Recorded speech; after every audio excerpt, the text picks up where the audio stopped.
लग रहा है मानो ईरान ने बाजी पलट दी है और सबसे ज्यादा घातक अगर कोई साबित हो रहा है, सबसे ज्यादा किसी की चर्चा है तो वो है ईरान का शाहिद 136 ड्रोन। 12 देश ऐसे हैं जिनमें पिछले 8 दिनों में ईरान की तरफ से शाहिद 136 ड्रोन से हमले किए गए। ऐसा कोई अमेरिकी बेस नहीं है। आप 12 देशों की बात कर लें, Bahrain, Iraq, Kuwait, Oman, Qatar, UAE, Saudi, Cyprus, हर जगह की आप बात कर लें, जॉर्डन, सब जगह की आप बात करें, ऐसा कोई अमेरिकन बेस नहीं है, ऐसा कोई इंस्टॉलेशन, अहम इंस्टॉलेशन नहीं है, रडार सिस्टम नहीं है जिसके ऊपर शाहिद 136 ड्रोन से हमला ना किया हो। इसी बीच देखिए एक बड़ी खबर आ रही है दुबई से। दुबई के मरीना टावर पर ईरान के शाहिद ड्रोन से बड़ा अटैक किया गया। जो तस्वीरें सामने आई हैं और जो तेहरान टाइम्स में दावे हो रहे हैं कि दुबई के मरीना इलाके में मरीना 23, इस टावर का नाम है मरीना 23। ये 90 मंजिला टावर है।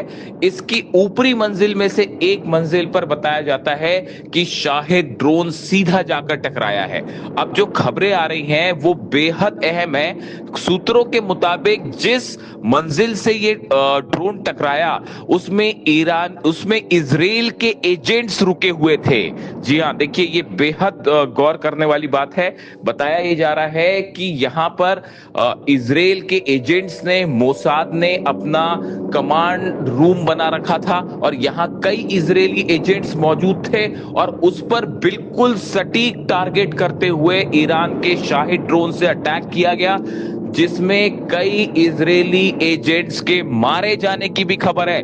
घायल तो हुआ ही है, लेकिन अब यह भी बताया जा रहा है कि कई इजरायली एजेंट्स मारे भी गए हैं, जिनकी मौत का सच जो है वो छुपाने की कोशिश हो रही है। देखिए आईआरजीसी की तरफ से साफ कर दिया गया है, ईरान की सेना की तरफ से साफ कर दिया गया है कि अब ये जंग बिल्कुल नहीं रुकेगी और किसी कीमत पर हमले नहीं रुकेंगे। खास तौर पर अमेरिका के बेसेस और दूसरे जो एक अहम निशाने होंगे हर जगह, वो है इजराइल से जुड़े हुए एजेंट्स और इजराइल की जितनी एम्बेसीज है या इजराइल के जो आउटलेट्स हैं, और उसी के तहत ये बड़ा हमला किया गया है दुबई में। और दुबई के जो राष्ट्रपति हैं उन्होंने जाके घायलों से मुलाकात भी की है और एक बार उनकी तरफ से अब ये बयान आया है कि यूएई अब जंग को तैयार है। यानी कि देखिए एक बार फिर दुबई में घुसकर ईरान ने बड़ा स्ट्राइक किया है।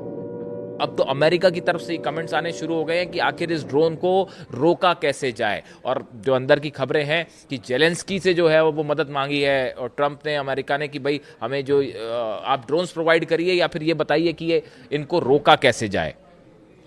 अब आप अटैक भी देखिए, शाहिद 136 ड्रोन इतना खतरनाक क्यों साबित हो रहा है और कैसे हमले कर पा रहा है। अगर आप मोटे मोटे हमले की बात करें, आप नेचर ऑफ अटैक लोकेशन से तय होता है कि हथियार जो है वो कितना घातक है और कितने एक्यूरेसी के साथ हमला हो रहा है। आप देखिए बहरीन में एक तो पहले साइप्रस की बात करें, हम साइप्रस को लेके, साइप्रस में ब्रिटिश एयरबेस पर धमाका हुआ है। साइप्रस में जो ब्रिटिश बेस है उस पर धमाका हुआ, उस पर 2 ड्रोन गिरे।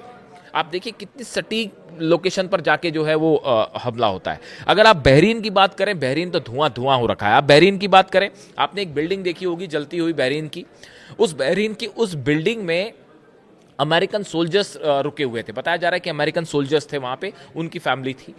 उसके ऊपर ड्रोन स्ट्राइक हुई, ऊंची खासी बिल्डिंग है, उसमें बीच में जो है सीधा शायद 136 ड्रोन जाके टकरा गया, बड़ा धमाका हुआ, पूरी बिल्डिंग में आग लग गई। कितने सोल्जर्स घायल हैं, कितने मरे हैं, कोई जानकारी नहीं है, कोई क्लेम नहीं करेगा। अरेबियन कंट्रीज को यह बोल दिया गया है, जितने 12 देशों पे ईरान हमला कर रहा है, मैं पिछले वीडियो में आपको बता चुका हूं, उनको बोला जा चुका है कि किसी भी सूरत में आप वीडियोस मत लीक करिए, ये मत बताइए कि भाई ईरान हमको पीट रहा है। तो उस पर अलग बैन है, लेकिन फिर भी मीडिया में, प्रेस में खबरें आई जाती हैं, आप सच को ज्यादा दिन छुपा के नहीं रख सकते। अमेरिकन बिल्डिंग पर हमला हुआ, उसके बाद आप देखिए बापको रिफाइनरी जो है वो रिफाइनरी में आग लगा दी गई है। बड़ी रिफाइनरी बहरीन की बापको ऑयल रिफाइनरी है, उसके ऊपर शायद 136 ड्रोन गिर जाता है और धू धू करके जो है वो जलने लगती हैं चीजें। उसके बाद आप देखें बहरीन में ही मामीर पेट्रोलियम कंपनी है, इसमें भयंकर आग लगी है। सबसे पुरानी कंपनीज में से एक है जो कि ऑयल का काम करती है, मामीर। इसके ऊपर ड्रोन शायद 136 ड्रोन गिर जाता है, कोई नहीं रोक पा रहा है इसको। यानी आप देखिए लोकेशंस देखिए कि कैसे हमले हो रहे हैं। बापको ऑयल रिफाइनरी पर हमला होता है, मामीर पेट्रोलियम कंपनी बहरीन जो है उस पर अटैक किया जाता है, होटल पर मैंने आपको बताया जहां पे अमेरिकन सोल्जर्स रुके हुए थे, the hotel where American military personnel were hiding located in the Juffair area was targeted in attack last night. तो देखिए ये एक्यूरेसी बता रही है कि शाहिद 136 ड्रोन कैसे उन लोकेशन पर पहुंच जा रहा है जहां पर उसे टारगेट करके छोड़ा जाता है। इसके अलावा आप और बातें कर लें, अगर कुवैत की बात हो, कुवैत में बताया जा रहा है कि 200 से ज्यादा ड्रोन स्ट्राइक हो चुकी है, यानी 200 से ज्यादा जगह ड्रोन गिरे हैं या उनसे जो है अटैक हुआ है, इस तरह की खबरें आ रही हैं, जिसमें 67 सोल्जर्स 67 सोल्जर्स सिर्फ कुवैत में घायल है। अब इसमें कितने अमेरिकन हैं, कितने कुवैती सोल्जर्स हैं, ये नहीं पता, ये जानकारी अभी हमारे पास नहीं है और इसको कंफर्म करना भी मुश्किल है। लेकिन ये जरूर है कि 67 के आसपास बताया गया कि सोल्जर्स घायल है कुवैत में, जो कि शाहिद 136 ड्रोन से घायल हुए हैं। तो अब आप देखिए कि कितने बड़े स्तर पर कैजुअलिटी हो सकती है और कितने बड़े स्तर पर अमेरिकन सोल्जर्स की डेथ भी हो सकती है और घायल हो सकते हैं, जिनकी जानकारी शायद दबाई जा रही हो, जैसा कि दावा बार बार IRGC कर रहा है, ईरान की सेना कर रही है। तो अब सवाल ये है कि ये आखिर शाहिद 136 ड्रोन मैं उसकी अभी सऊदी में देखिए, सऊदी में एम्बेसी पर जो ड्रोन गिरा आप उसकी बात कर लीजिए, या फिर आप यूएई की बात कर लीजिए। यूएई में फुजेरा जो पोर्ट है उसके ऊपर शाहिद ड्रोन से हमला हुआ, शायद 136 ड्रोन से हमला हुआ और बिल्कुल सटीक निशाने पर हमला हुआ, धमाका हुआ वहां पे।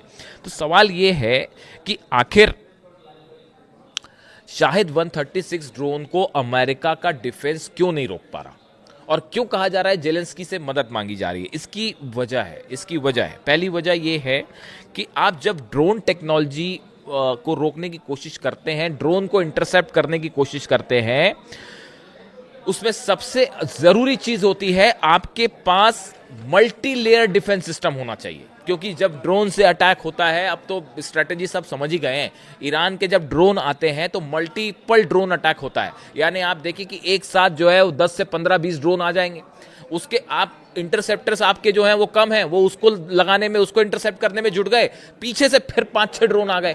यानी जो फर्स्ट लेयर ही जो है उसने डिफेंस को इन्वॉल्व कर लिया और पीछे वाला कोई ना कोई ड्रोन आपके लोकेशन पर हिट कर जाएगा। अब ये मल्टीपल डिफेंस लेयर सिस्टम जो है वो अमेरिका अपनी जान बचाए, अपना अब्राहम लिंकन बचाएगा कि अरब देशों को बचाएगा?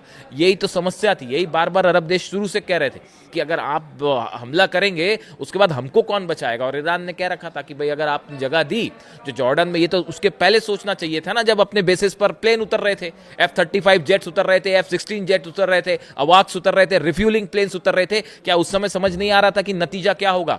जब ईरान बार बार कह रहा था कि हम छोड़ेंगे नहीं आपको, अब उसका नतीजा देखिए, 12 देश जो है वो एक साथ धमाके हो रहे हैं उसमें, और सबके सब शाहिद ड्रोन। तो मल्टीपल डिफेंस सिस्टम वो फेल है, वो है ही नहीं, तो क्या से फेल हो जाएगा? उसके बाद देखिए आप इलेक्ट्रॉनिक जैमिंग चाहिए ड्रोन को काउंटर करने के लिए, बेहद अहम होती है, आपके पास इलेक्ट्रॉनिक सिस्टम होना चाहिए जो उस ड्रोन्स को जैम कर दे।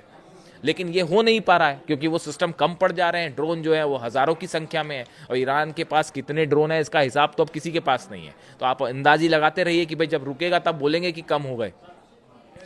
उसके अलावा देखिए आप इंटरसेप्टर ड्रोन्स नहीं है, इंटरसेप्टर ड्रोन्स अमेरिका के जो ड्रोन हैं, अरबों डॉलर के ड्रोन्स जो कि लगे हुए हैं, यूएवीज जो लगे हुए हैं, उनकी संख्या बेहद कम है। जबकि यहाँ तो जो है बड़े सस्ते वाले ड्रोन हैं, शायद सिंपल टेक्नोलॉजी है, और उसको रोकने के लिए जो काउंटर करने के लिए जो इंटरसेप्टर ड्रोन है उसकी कमी हो जा रही है, तीसरी बड़ी वजह।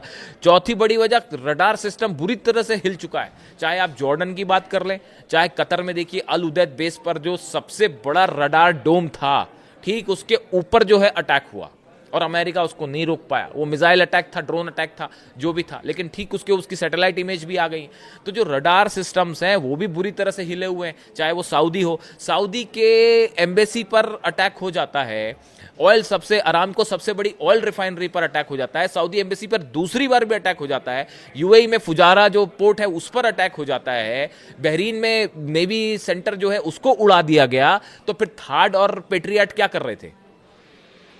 वो क्या कर रहे थे? वो पूरी तरह से फेल हुए। वो ईरान की स्ट्रेटजी की वजह से फेल हुए कि पहले आप डिफेंस जो है वो मिसाइल्स को कम कर दीजिए। शुरुआती 4 दिन यही होता रहा। अमेरिका और इजराइल की तरफ से बयान आते रहे, प्रेस कॉन्फ्रेंस होती रही, वो शायद अब भी हो रही है कि हमने तेहरान में ऐसा कर दिया, वैसा कर दिया, ये कर दिया। ईरान की पॉलिसी है attack is the best defence. उन्होंने अपने लोगों का तो जो बचाव का इंतजाम किया वो कोशिश कर ही रहे हैं, लेकिन उन्होंने इतने सटीक अटैक किए हैं और इतने एग्रेसिवली अटैक किए हैं कि संदेश पूरी दुनिया में क्या है और क्या तस्वीरें आ रही हैं वो आप देख लीजिए। तो ये देखिए, ये 5-6 बड़ी वजह है जिसकी वजह से शाहिद 136 को रोकना मिशन इम्पॉसिबल हो गया है। और शाहिद 136 ने वो नुकसान पहुंचाया है कि अमेरिका के जो बड़े बड़े एक्सपर्ट्स हैं वो अब ये समझने में लगे हैं कि भाई इससे निपटा कैसे जाए। और कितने ड्रोन होंगे आपको नहीं पता, ईरान में कितने ड्रोन्स हैं इसकी किसी को कोई जानकारी नहीं है। हजारों ड्रोन्स हर महीने बन रहे थे, हजारों ड्रोन्स हर महीने बनाए जा रहे थे पिछले कई महीनों से।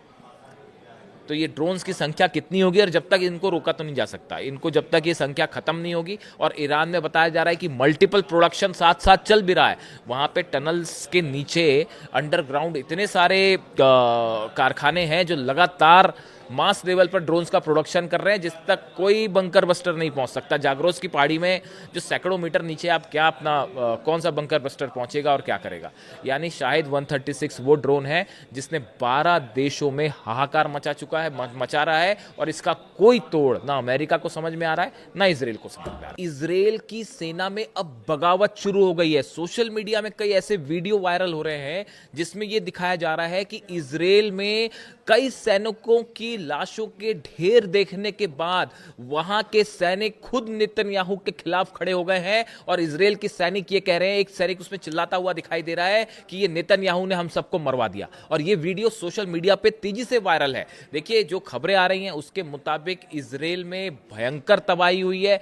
1500 के आसपास बिल्डिंग्स गिर चुकी हैं और 1000 से ज्यादा मिसाइल्स ने हिट किया है इजराइल में, और सबसे बड़ा नुकसान तेल अवीव में। और अब ये वीडियो जो वायरल हो रहा है जिसमें ये बात कही जा रही है कि भाई वहां की सेना जो है वो खुद नेतन्याहू के खिलाफ खड़ी हो गई है। और ये वीडियो सोशल मीडिया पे वायरल है जिसमें नेतन्याहू को इसका जिम्मेदार माना जा रहा है। बल्कि खबरें ये भी है कि इजराइल में कई मीडिया आउटलेट्स भी अब ये कहने लगे हैं कि ईरान के सुप्रीम लीडर को निशाना बना के नेतन्याहू ने बहुत बड़ी गलती कर दी है।